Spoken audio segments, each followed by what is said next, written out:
Autodesk just launched an AI 3D mesh generator called Wonder 3D with the goal of helping you make props and assets for your games even faster. Now, a lot of you have probably fully moved to Blender for creating 3D assets at this point, or maybe you even started there. But either way, Autodesk Maya has been the main 3D software used by nearly every major studio for quite literally decades, and it's still what gets taught in 3D art schools as the industry standard. So when Autodesk shipped Wonder 3D yesterday, even if it's not the first platform of its kind, I think it's still worth understanding what they've actually built and where they're likely taking it. So in this video, I'll walk you through the platform, I'll show you some tests across its different features with their current strengths and weaknesses, and then at the end, we'll get into where they're likely taking Wonder 3D in the coming months, because while they haven't announced anything publicly, there are some pretty obvious hints sitting right there in the product, and I think that might be the most interesting part of what they shipped in this version.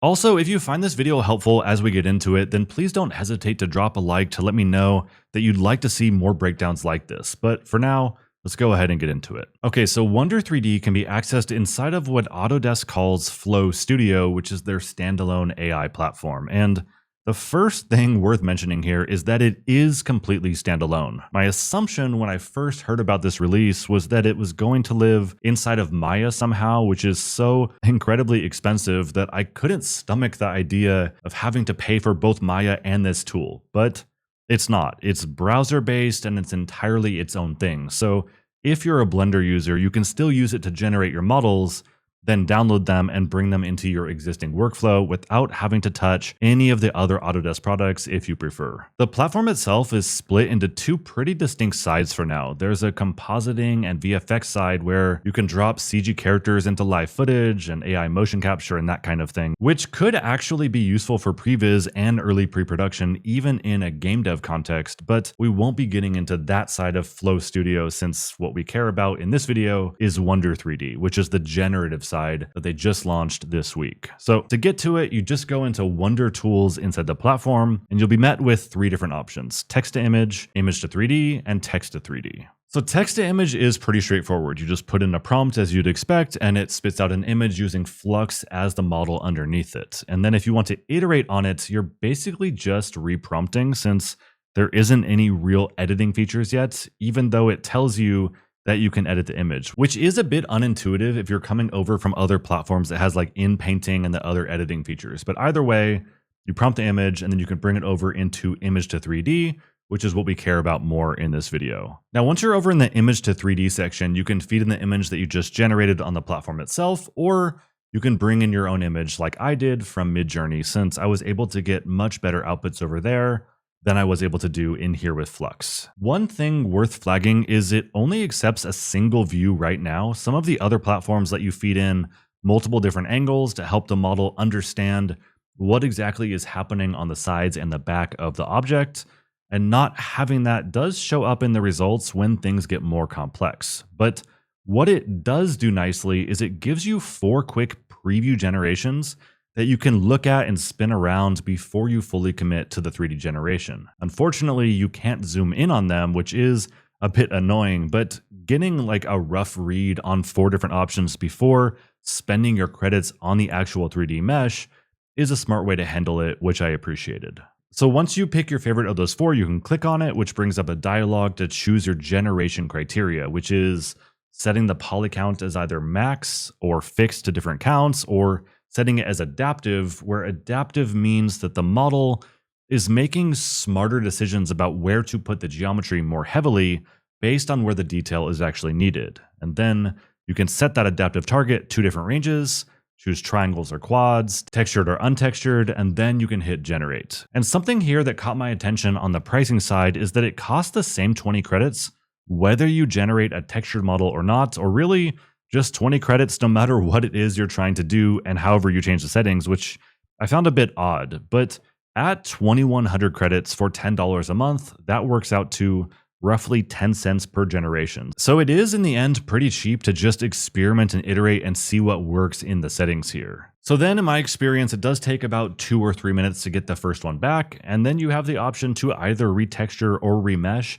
if it got something wrong. You also see there's an option to do rigging in here, but it is listed as coming soon still. And then once you get something you like, you can hit download in OBJs or USDs, and then bring it over into Blender if you want to edit the mesh yourself or to retopo.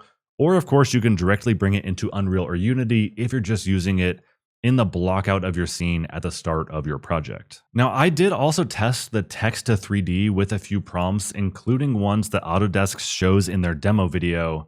Some of them turned out okay, but I found it had much better output by just letting Midjourney handle the image and then just bringing that into the platform and using it instead, which is how I generated most of these meshes that you see here. If I am being completely honest, the quality is mixed right now. I tested it on the donut box that I've used in past videos where I tested all of the different 3D AI tools available at the beginning of January.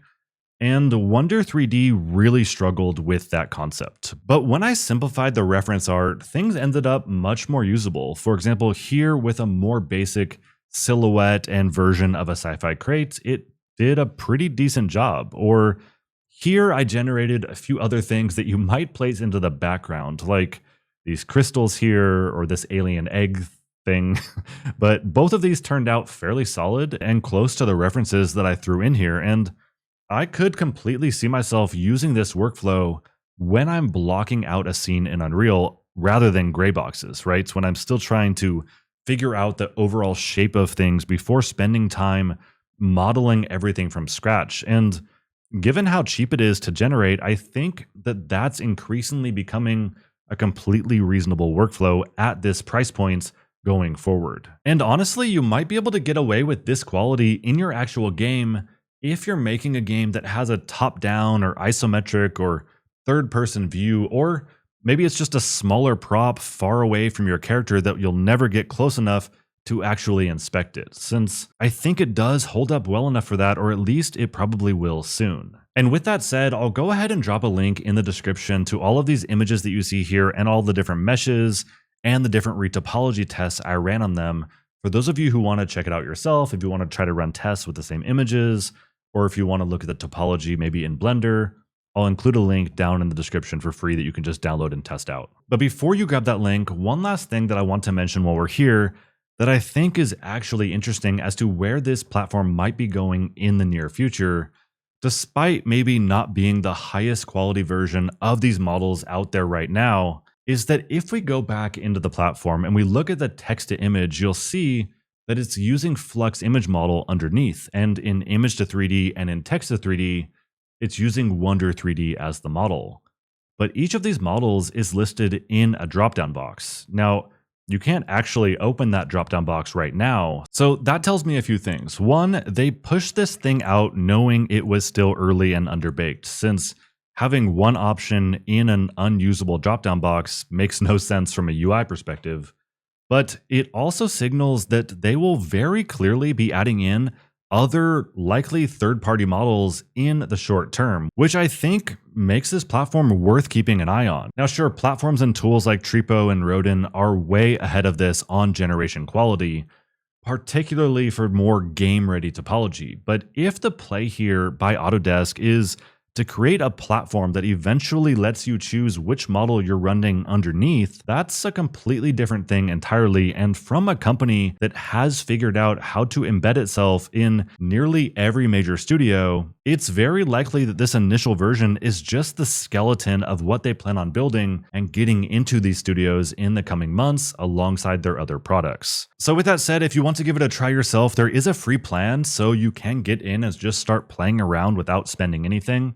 And then when you want to upgrade, it's only $10 for the month, 10 cents a generation, but you do get better export settings and more generations at the same time. So still a pretty good deal, even as just a toy for now. And again, if you don't have any concept art, you can go ahead and use the images that I've linked down in the description, or if you don't want to sign up right now, the models that I've created here, also down there. So yeah, that's Wonder 3D. Let me know what you think about it down in the comments and how it compares to other models that you've tested or seen. Drop a like on the video and subscribe if you found this video helpful and if you would like more like it. Thanks for being here, and I'll catch you in the next one.